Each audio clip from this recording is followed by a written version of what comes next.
I consider him a single A pitcher per se, but he's also Boston's number 7th rated prospect. You know what I mean? So like these are names you're throwing out there. On top of that, Ryan, because I know what you're saying. Like, I forget the perception. Like, I'm tired of perception because where's the perception come from? Mostly people without knowledge. You know, and it's being fed from people from the fan who also have knowledge and are going to say, "Oh, this is a cheap deal." But if there's one thing that you can say Neal has done in his tenure, it's finding good arms. So if he goes out and gets some pitcher, right, there's a potential this guy could really work out. Right. I mean, let's be realistic. How many times has he really missed on arms? Not much. I mean, you can even go back with say what you want about him, but Tarpley and Michael Feliz. Yeah, okay, Michael Feliz is one. But like Tarpley and Brawl, you know, and that deal, because who the hell they trade for him? You know what I mean? Lunchbox. Snyder, I mean, dripping he traded with power. It wasn't like he traded like Cervelli then, but he got a guy who's in like two guys reached MLB level already. You know, in Brault and then last year Tarpley. Right. So I mean, like, give him credit. He does find talent in arms. So if there's something he finds in there, let's see what happens with it. He does, all about but it's trading Cervelli. It's got to be somebody. I want somebody close to the majors. Like, it's got to be somebody that's not, because like you said, Huntington's got the extension. He's traded for Archer. Like, this is the years of the window. Sure. So what if this Hernandez guy? That you say he's in Double A. Now that's not bad. Now he's in the high minors, right? Gets an excellent season, and then he flips him next year for something. Yeah, I mean, that. I'm just saying, I don't want like a rookie pitch, like, you know, rookie ball or low A, or you know what I mean. I could get that, but what if he's what if he's a first round pick? What if he's the future? What is the next Clayton Kershaw? I hate like the whole single A, like in some sense. Like, I don't mind it for Cervelli. All right, let me say, if it's somebody low minors, he's got to be a higher prospect. Correct, and that's what I'm getting at. But if it's somebody maybe in AAA or in the majors, like, it's got to be maybe a lower prospect, but somebody that can contribute. I'll take that. And, I mean, this is Cervelli we're talking about. It's 1 year. Felipe was like, he maxed out like the number 14 or 15 prospect in the National season one time, didn't he? Right. And look what he is. So I'll take that. It's 1 year of Cervelli. You know, Cervelli's not, I mean, he should have been an all-star this year, but he's not like he's a perennial MVP candidate or something. Right. We're talking about 1 year of Cervelli. I get it. The return's probably not going to be, like, overwhelming, but that's what I'm saying. I just don't want to flip him just because. Like, we want to get rid of him and we don't care what we bring back. You know what I mean? So, like, it has to have a kind of a purpose. You got to bring something back that you really do like, not just saying, like, oh, okay, the Red Sox will take him, but they're going to give us, like, not a salary dump. Their like 6th-round draft pick. Like, you're not doing just dump salary. You're doing it because you can reallocate it, but also let's maximize and get something in return of value. Right. Yeah, I'm with that. So, all right. So, we'll, that's something to watch this week. The Cervelli, if Cervelli will be traded, Nova, I don't see that happening as much. I mean, that's more salary you could dump right there, but who knows if that'll happen. But let's get into our little segment here, DiNardo. Let's do it. Little Neal Huntington going to the casino, walking with Neal Huntington. Now. He's probably on the blackjack table. 7 p.m. in Vegas right now. There you go. So, I mean, what's he doing? Nothing. Right? Nothing's starting. Nothing. They're having their dinner right now, like all the minor there's leaguers. no media. All the people want to get a job right now. They're scrambling in their suits. Getting all the papers to line up their interviews for the week. There's no media interviews yet. Table. So we thought, I used to work in the casino industry, DiNardo. So this is right up my alley. We figured, let's talk. Like, what are the most likely games in the casino that we could see Neal Huntington play this week? No, we're not going to see it because we're not there. But if you were at the winter meetings, what would be the most likely game? So, you want me to start it off, or do you want to go? Go ahead and start, Ryan. All right, so let me start it off here. So I think the first casino game that you're going to see Neal Huntington at is Keno. Now, if you don't know what Keno is, go watch Vegas Vacation. That's like sort of the big scene at the end. When the old guy pretends to die? Yeah. Drops his ticket? Yeah. Does he pretend to die, or does he really die? I thought he pretended. I thought he died. Because they shuffled him out of there.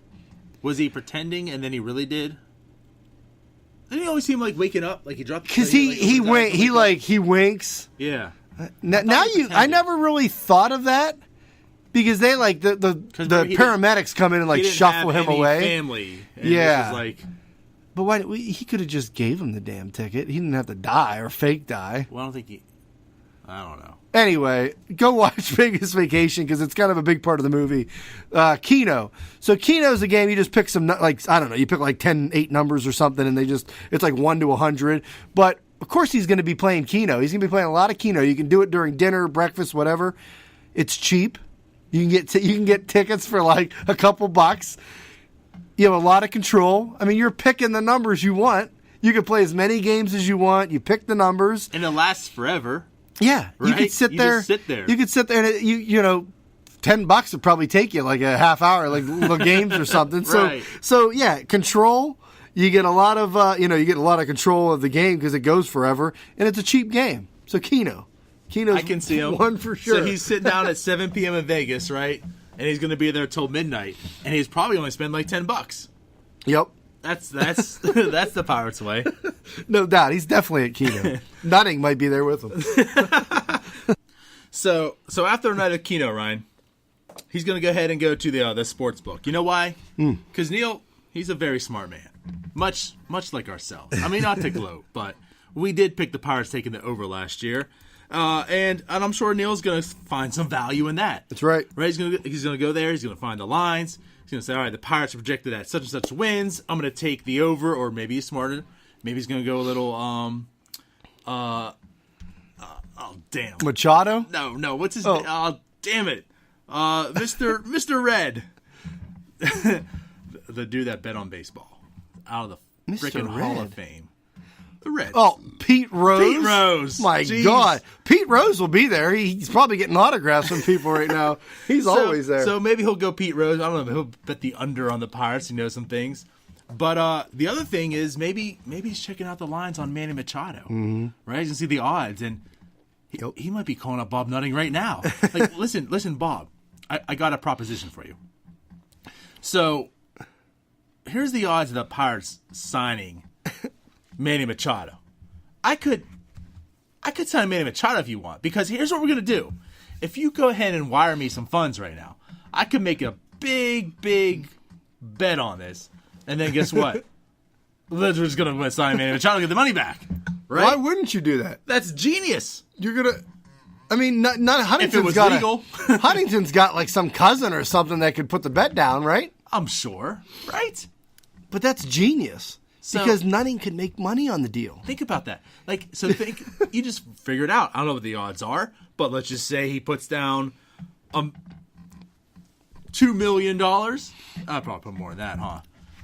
Well, yeah, I mean... What are the odds of the Pirates winning? So, I'm guessing, and I went onto my bookie. I haven't been able to find the actual, like, odds. I'm sure somebody in Vegas, I'm sure they have, like, some sports books doing it. But let's just say it's 100 to 1 odds. Okay. Which, I mean, right now the Pirates' chance to win the World Series is like 5,000 Let's just say, so you put down $50 million, right? I mean, Nutty can find $50 million somewhere, I'm sure. Right? I would hope. So 7 Springs or something. I mean, just sell a ski lift. So that's a lot of freaking money.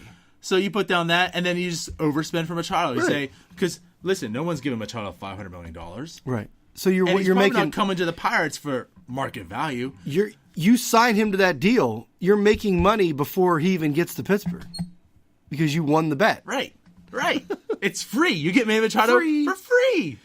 I'm telling you, it's genius. So he's at the sports books right now. He's calling up Bob. Listen, I got a plan for you. Maybe Huntington and Nutting, they can't have anybody with connected with the Pirates or a relative do it for legal purposes. Maybe they just call us up. Send us the $50 million, or put it under a rock somewhere in Vegas. We'll tell us where it's at. We'll find it, pick it up, and we'll go place the bet. That's why we hung out here. It's fate. This is why we stayed here. Mm-hmm. Nutting's firing up the jet right now to fly us out. We'll take our 5% back each.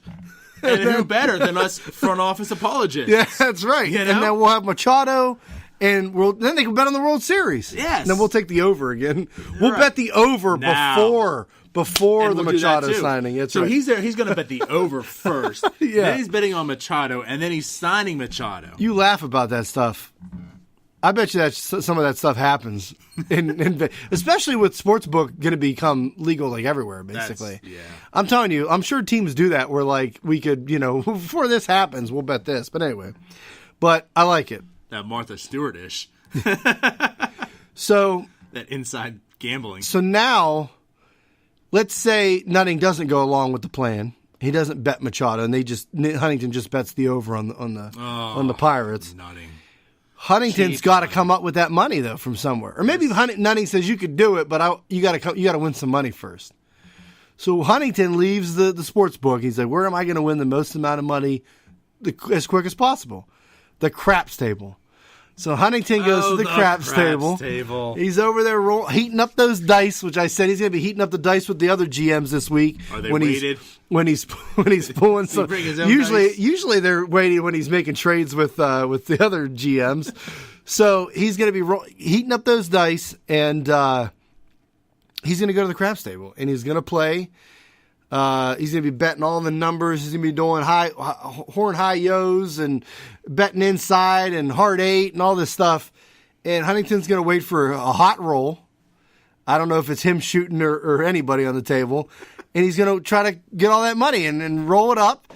And maybe he wins 100 or 200 million. He goes back to Nutting and says, I won 100 million. You throw the rest of the money in. We're getting Machado tonight. There you go.